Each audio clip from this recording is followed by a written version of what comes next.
Hey everyone, welcome back to my channel. I hope you're all doing well out there. And just to give you a heads up out there, this will be my last video for 2023.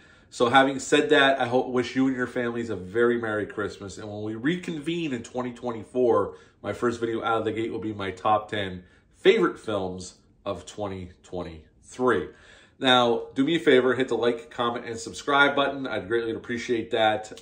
First up, we're going to go with my most disappointing horror film of the year.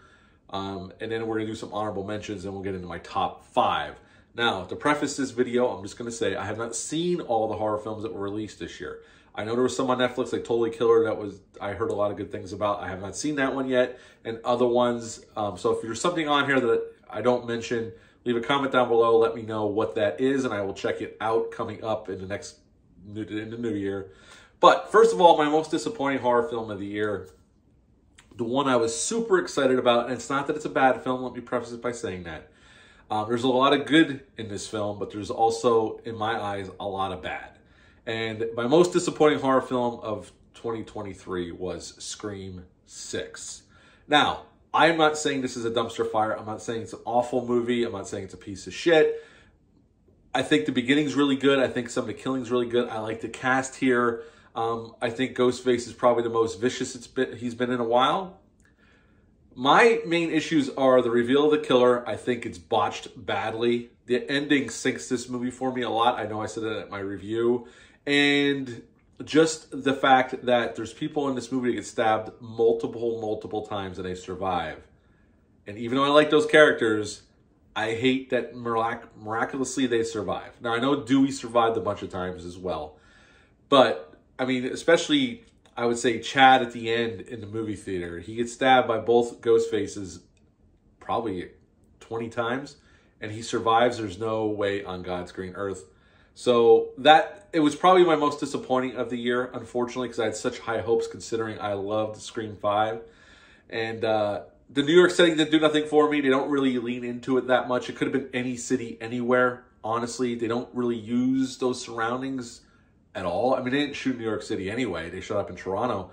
But setting it in New York really didn't do anything for the film in and itself. And they made a big deal about that in the advertising. And that's not my problem with the movie. It's more the botched reveal at the end and then somebody acting towards the end of the movie, which if you want to see my thoughts on it, go down and check out my spoiler review for Scream 6. But at the end of the day, this was my most disappointing, but not an awful film. I rewatched it recently. All my same problems I had with it were still glaringly in my face. But it's still, there's a lot to like there. It's just not my favorite Scream movie. Matter of fact, it would be at the bottom of the list at this point. But Scream 6 was my most disappointing of the year. Here's a couple runner-up movies. These weren't enough to put in my top 5. But I thought I enjoyed them enough to mention them here. I'm not going to give them a number. I'm just going to mention the films. The Nun 2. And I know it's an odd thing to put on here because it's definitely studio horror. But it was much better than the first film. It was well-directed. It was well shot. The acting was pretty good, and there was more cohesive story here than the first film. And all the problems I had with the first film, I think they fixed a lot of them here. Still not a perfect horror film, or not even a great horror film. But I enjoyed it enough to just make it an honorable mention, so I'm putting it here. The Pope's Exorcist is another one, and I did not see this coming. I didn't have high hopes for this movie, but I checked it out because I like Russell Crowe. I actually had a lot of fun with it. By no means is this a perfect horror film at all, but I really did enjoy it. So I'm going to put it here too as an honorable mention. The other honorable mention I'm going to say is, well, there's 2 more, and then we'll get into my list here. The Last Voyage of Demeter. Now, I had issues with this film, especially I think it goes on a little bit too long, but it's a very well-directed. I like the design of Dracula when he was practical. The CGI, yeah, I could do without that. But I thought this was a really well-done story or telling of that one little chapter in Bram Stoker's Dracula. I thought they really pulled it off really well, so I thought it was worth mentioning this film. The other film that surprised me, and I got to mention it here, was Five Nights at Freddy's. I had no expectations with this film. I went to see it. I took my son to see it because he was really excited about it. Him and all his friends have been talking about it, and it charmed me because all the effects are practical in terms of the creatures or these crazy looking bears at this this arcade pizza place. And it charmed me with that they did it for real. The Jim Henson Company came in. They look amazing. Flawlessly designed and executed. They looked great.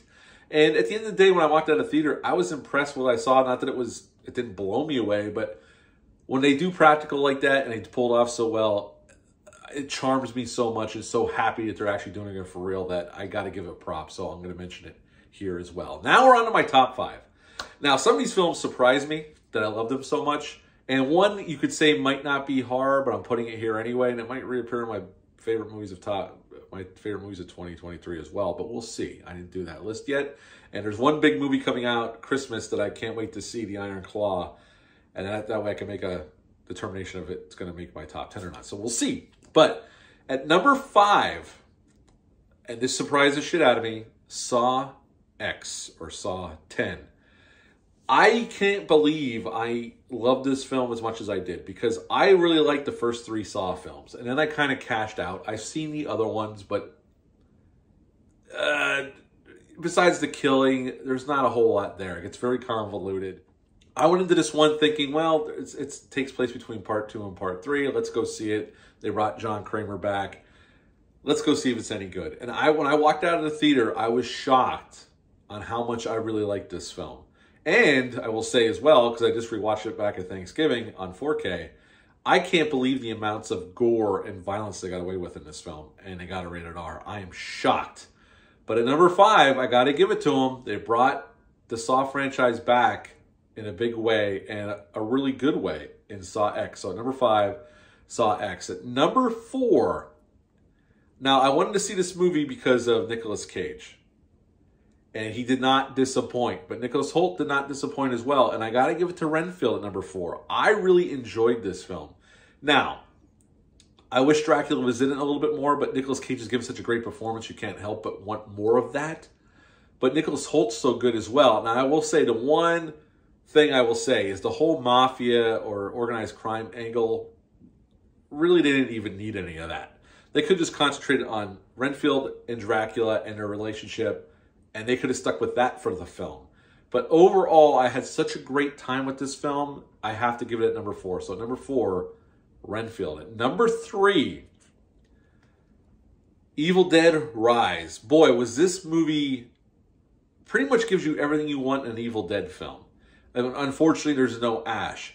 But as an offshoot, like part of the same universe, but an offshoot of the Evil Dead franchise, I thought they did a tremendous job. And they certainly did not hold back on the carnage candy. I mean, they throw the blood around.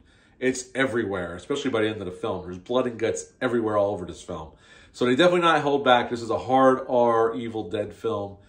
And I really liked it. I have it on 4K. I rewatched it recently. It really holds up. And at number 3, Evil Dead Rise. At number 2, and this was going to be my number 1, because this is definitely my favorite, because my number 1 movie you're going to think might not be horror, but I'm going to put it here and it might reappear in my top 10 of 2023 because it was so good.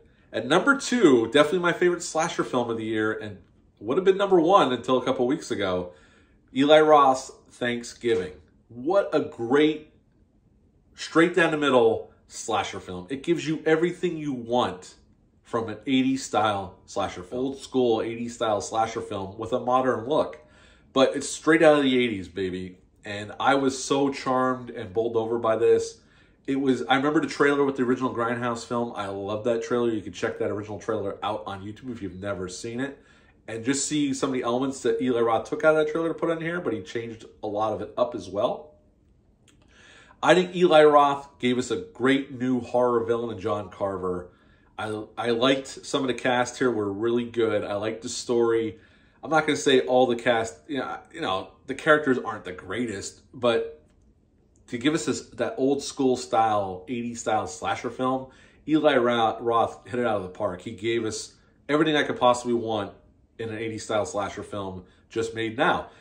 I love this movie. I can't wait to buy it. I saw it twice in the theaters, and I can't wait to own it on physical media. So at number 2, Eli Roth's Thanksgiving. At number 1, and you may yell, Brian, it's not a horror film. I disagree with that, only because I think there was some truly awesome horror imagery, and it is a monster film. And I had no expectations for this film. I saw the trailer months ago, and I got to see it in the theaters, and I couldn't believe how awesome this film was. At number 1, Godzilla -1. Yes, I am putting it here in horror because I do consider monster movies horror, even though there's a lot of drama in this movie as well. This movie, on a $15 million budget, although the director has come out since then and said it was actually a little less than that, what they were able to pull off, and the story and the characters and the post-World War II setting, I loved every freaking minute of it. My only complaint in my review was I thought it was a little too long in the tooth towards the end before they go to battle Godzilla one final time. I thought it was they could have cut a little bit out, maybe 10 minutes. But overall, this is not just a great horror film. This is a great movie, period. And God bless Toho. They had a director with a vision. He did a lot of stuff on this movie. He wrote, produced, directed, and did the effects. He supervised all the visual effects. And the visual effects, for the money they had, are spectacular. As I said in my review, there was only a few shots where you could tell they could have used a little bit more money. But overall, for what they accomplished, for the money they had, Hollywood should be offering this guy anything he wants, because he did more with less than half the Hollywood has done in the last 10 years with $250, $300 million budgets. I mean, this guy did a great job, and it shows what you can do with a vision, a passion, and even if you don't have a lot of money, it shows you what you can do, and he certainly did that, and hats off to the director and Toho for making this film. And even though it's subtitled and it's not dubbed, I love this movie. I can't wait to buy it on physical media. I can't sing its praises enough. And I have a feeling this may make my top 10 movies of 2023. So yeah, Godzilla -1 is my number 1. My top 5 goes as, at number 5, Saw X. At number 4, Renfield. At number 3, Evil Dead Rise. At number 2, Thanksgiving. And at number 1, Godzilla -1. Do me a favor. Let me know what your thoughts are on these movies. What would you rank your top 5 horror films of the year? Let me know down below. Do me a favor, hit the thumbs up, hit the subscribe button, share this video. Also go over and check out our TeePublic page. I'll leave a link down below. You can check that out. But I hope you all have a great Christmas. I will see you in the new year with my top 10 of 2023. But until then, bye.